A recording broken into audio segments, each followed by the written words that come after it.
कुछ रामलीला में पूनम पांडे का विरोध हो रहा है मंदोदरी बनने पे, क्या कहना है? देखिए, दिल्ली रामलीला जो लवकुश रामलीला समिति के द्वारा रावण की पत्नी मंदोदरी के रूप में किरदार निभाने के लिए जो पूनम पांडे को जो स्वीकृति दी गई है, पूनम पांडे का इतिहास रहा फिल्मी दुनिया के में यह काम करने वाली है। उनकी कुछ ऐसी अभद्रता जैसी रही है जो सनातन संस्कृति पे बड़ा आक्षेप आया था। ऐसे अमर्यादित चेहरा होने के नाते विरोध हो रहा है। जाहिर सी बात है, हमारे मर्यादा पुरुषोत्तम भगवान के द्वारा किए गए लीला, ऐसे लीला का किरदार निभाने के लिए जो मंदोदरी के रूप में चयनित करना, यह चिंता जैसी बात है। मैं लवकुश रामलीला के समिति के पदाधिकारियों से मैं यह निवेदन करूंगा कि पुनर्विचार करना चाहिए। जिनके अंदर भावना न हो, भक्ति न हो, श्रद्धा न हो, सनातन संस्कृति का ज्ञान न हो, रामचरितमानस, श्रीमद् वाल्मीकि रामायण इत्यादि का ज्ञान न हो, ऐसे अपात्र व्यक्ति को अगर अभिनय करने के लिए दीजिएगा तो उसमें भाव नहीं आएगा तो दुनिया कैसे देखेगी। यह संपूर्ण जनमानस को भगवान की लीला देख करके नामंच रूपंच लीलाधाम चतुष्टय में चार जो हमारे यहाँ जो है नाम रूप लीलाधाम, जिससे अपने जीवन को जो है कृतार्थ करता है, जीवन को बदलता है, भक्ति प्राप्त करता है, ऐसे मर्यादित अभद्र जैसे व्यवहार करने वाले लोगों को किरदार के रूप में नहीं स्वीकार किया जा सकता है। उनको भक्ति होनी चाहिए, भाव होनी चाहिए, श्रद्धा होनी चाहिए। जब तक श्रद्धा नहीं है,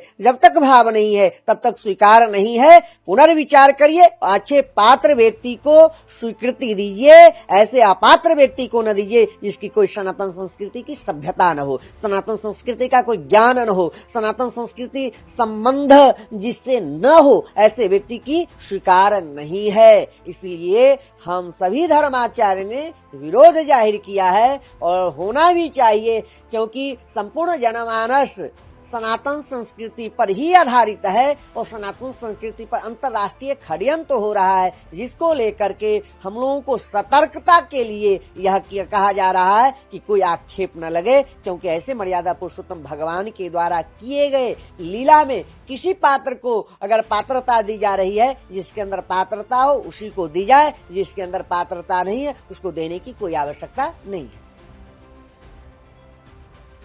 दिल्ली के लवकुश रामलीला में पूनम पांडे जो कि फिल्म एक्टर, इनका विरोध हो रहा है क्योंकि ये मंदोदरी का रोल निभाने जा रही हैं, उसका विरोध शुरू होता है। क्या कहना है हमारा जी? देखिए, पूनम पांडे जी का कोई विरोध नहीं कर रहा है साधु संत, विरोध उनके चरित्र का हो रहा है। वो फिल्मों में काम कर चुकी हैं, वो कर भी रही हैं, तो अब उनके मन में इच्छा है कि मंदोदरी वाला रोल हम निभाएं।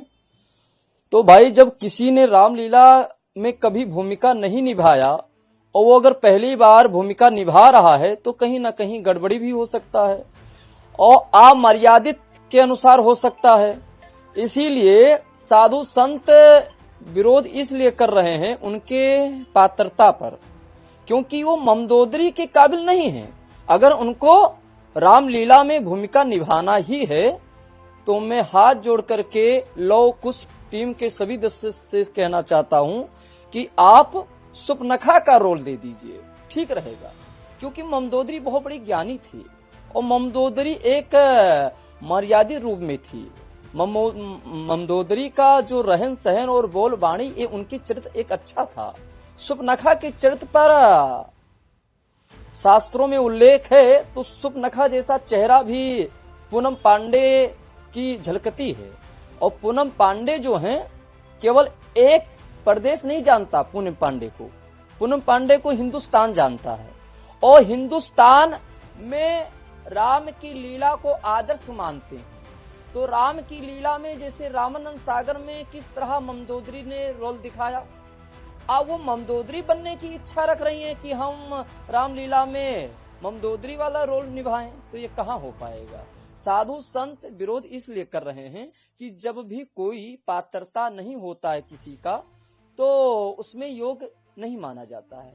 पूनम पांडे जो हैं, उन योग नहीं है, मंदोदरी के काबिल नहीं है, इसीलिए उनको सुपनखा की रोल रखना चाहिए। और अगर शास्त्रों की विरोध होगा लीला, तो हम साधु संत उस लीला को बैन करने की आवाज उठाएंगे। उत्तर प्रदेश योगी आदित्यनाथ जी के पास हम सभी साधु संत जाएंगे, इस बात को रखेंगे।